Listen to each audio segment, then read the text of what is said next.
എല്ലാ പ്രിയപ്പെട്ടവർക്കും നമസ്കാരം. നാളെ ഓഗസ്റ്റ് 12-ാം തീയതി കർക്കിടക വാവുബലിയാണ്. നമുക്ക് മുൻപ് മൺമറഞ്ഞു പോയ നമ്മുടെ പ്രിയപ്പെട്ട പൂർവികരെ, നമ്മുടെ വേരുകളെ മനസ്സുകൊണ്ട് സ്മരിക്കാനും അവർക്കായി പ്രാർത്ഥിക്കാനുമുള്ള ഏറ്റവും പുണ്യമായ ദിനമാണ്. പലരും തിരക്കുകൾ കൊണ്ടോ മറ്റ് കാരണങ്ങൾ കൊണ്ടോ പിതൃതർപ്പണ ചടങ്ങുകൾ മുടക്കാറുണ്ട്. എന്നാൽ മക്കളായാലും കൊച്ചുമക്കളായാലും ഒരു വർഷത്തിലെ ഈ ഒരു ദിവസം പൂർവികർക്കായി ചെയ്യുന്ന ഈ കർമ്മം ഒട്ടും മുടക്കം വരുത്താതെ കൃത്യമായി ചെയ്യണമെന്നാണ് ശാസ്ത്രം. നമ്മുടെ തലമുറകളുടെ നന്മയ്ക്കും ഐശ്വര്യത്തിനും പൂർവികരുടെ അനുഗ്രഹം വളരെ വലുതാണ്. ഞാനും എൻ്റെ ഹസ്ബൻഡും മുൻപ് തിരുവനന്തപുരത്തുള്ള തിരുവല്ലം പരശുരാമ ക്ഷേത്രത്തിൽ പോയി ബലിതർപ്പണം നടത്തിയിട്ടുണ്ട്. അവിടുത്തെ ചില കാഴ്ചകളും ഒപ്പം ബലിതർപ്പണത്തിന് എന്തൊക്കെയാണ് ഉപയോഗിക്കുന്നത് എന്ന് എൻ്റെ ഈ വീഡിയോയിലൂടെ ഞാൻ നിങ്ങൾക്ക് കൃത്യമായി കാണിച്ചു തരുന്നുണ്ട്. അതുകൊണ്ട് ആദ്യമായി ബലിയിടാൻ പോകുന്നവർക്കും വീട്ടിലിരുന്ന് ചെയ്യാൻ ആഗ്രഹിക്കുന്നവർക്കും ഇത് നോക്കിയാൽ വളരെ എളുപ്പത്തിൽ കൃത്യമായി മനസ്സിലാകും.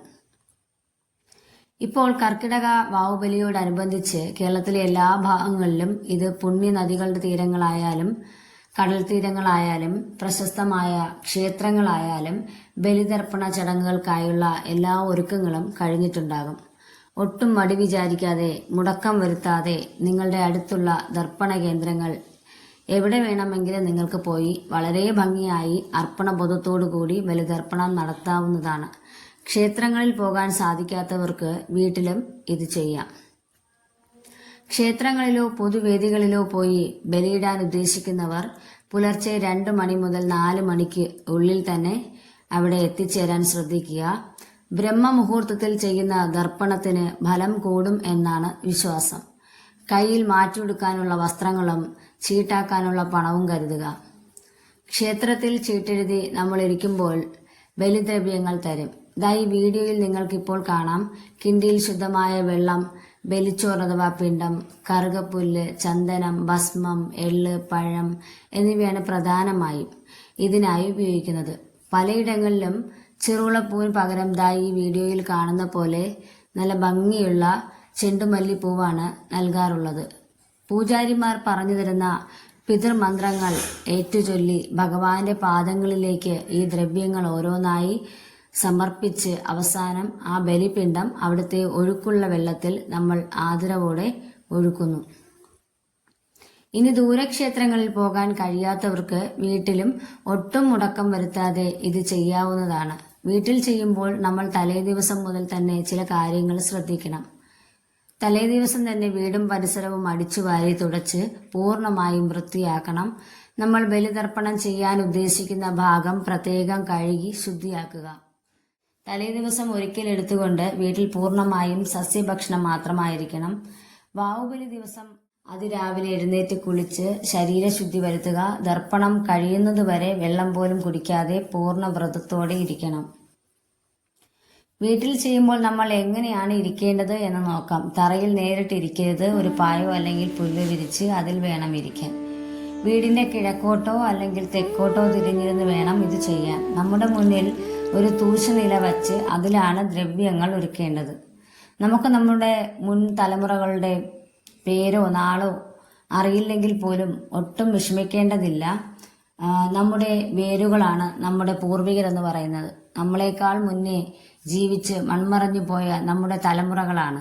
ആ തലമുറകളെ മനസ്സുകൊണ്ട് സ്മരിച്ച് ഈ വീഡിയോയിൽ കാണുന്നത് പോലെ നമ്മൾ തയ്യാറാക്കിയ ബലിച്ചോറിലേക്ക് ചന്ദനവും ഭസ്മവും തൊടിയിച്ച് പൂവും എള്ളും ചേർക്കുക. എന്നിട്ട് പൂജാരിമാർ പറഞ്ഞു തരുന്ന ആ 3 പുണ്യമന്ത്രങ്ങൾ മനസ്സിൽ ധ്യാനിച്ച് വേണം നമ്മൾ ദ്രവ്യങ്ങൾ സമർപ്പിക്കാൻ. ഓം പിതൃഭ്യോ നമ, ഓം ശ്രീ പിതൃദേവതാഭ്യോ നമ, ഓം നമോ നാരായണായ. ഈ മന്ത്രങ്ങൾ ചൊല്ലി സമർപ്പിച്ച ശേഷം നമ്മുടെ പൂർവികർക്കായി ഹൃദയമുരുകി ഇങ്ങനെ പ്രാർത്ഥിക്കാം. ഭഗവാനെ, എൻ്റെ മുന്നിൽ ജനിച്ചു മൺമറഞ്ഞു പോയ എല്ലാ പൂർവികരുടെയും ആത്മാക്കൾക്ക് നിത്യശാന്തി നൽകണമേ. പേരോ നാളോ അറിയില്ലെങ്കിൽ പോലും അവരുടെ അനുഗ്രഹ തണൽ എപ്പോഴും ഞങ്ങളുടെ കുടുംബത്തിന് മേൽ ഉണ്ടാകണമേ. ഞങ്ങളുടെ കുട്ടികൾക്ക് നല്ല ബുദ്ധിയും ആയുസ്സും ആരോഗ്യവും ഉന്നതിയും നൽകി അനുഗ്രഹിക്കണമേ. ഈ ഒരു ആത്മാർത്ഥമായ പ്രാർത്ഥനയോടെ നമുക്ക് ബലിതർപ്പണ ചടങ്ങുകൾ പൂർത്തിയാക്കാം. ഇതിനുശേഷം ഈ ബലിപിണ്ഡം വളരെ ആദരവോടെ എടുത്ത് വീടിന്റെ പുറത്ത് കാക്കയ്ക്ക് വന്നിരിക്കാൻ പാകത്തിനുള്ള ഉയർന്ന സ്ഥലത്തോ തറയിലോ വയ്ക്കുക. കാക്ക വന്ന് പിണ്ഡം എടുക്കുമ്പോൾ നമ്മുടെ പ്രാർത്ഥന പിതൃക്കൾ സ്വീകരിച്ചു എന്നാണ് വിശ്വാസം. ബലിതർപ്പണം കഴിഞ്ഞാലും അന്ന് രാത്രി പൂജാമുറിയും വീടും വൃത്തിയാക്കി നിലവിളക്ക് കൊളുത്തുക. ആ നിലവിളക്കിന് മുൻപിലിരുന്ന് നമ്മെ വിട്ടു പിരിഞ്ഞു പോയ നമ്മുടെ പൂർവികരെ വീണ്ടും മനസ്സിൽ ധ്യാനിച്ച് അവർക്കായി പ്രാർത്ഥിക്കുക. അവർക്ക് ഭഗവാന്റെ സന്നിധിയിൽ നിത്യശാന്തി ലഭിക്കാനും അവരുടെ അനുഗ്രഹം എപ്പോഴും നമ്മുടെ കുടുംബത്തിന് മേൽ ഉണ്ടാകാനും പ്രാർത്ഥിക്കുന്നതോടെയാണ് തർപ്പണ ചടങ്ങുകൾ പൂർത്തിയാക്കുക. തിരക്കുകൾ എത്ര ഉണ്ടായാലും ഈ ഒരു പുണ്യകർമ്മം ആരും മുടക്കരുത്.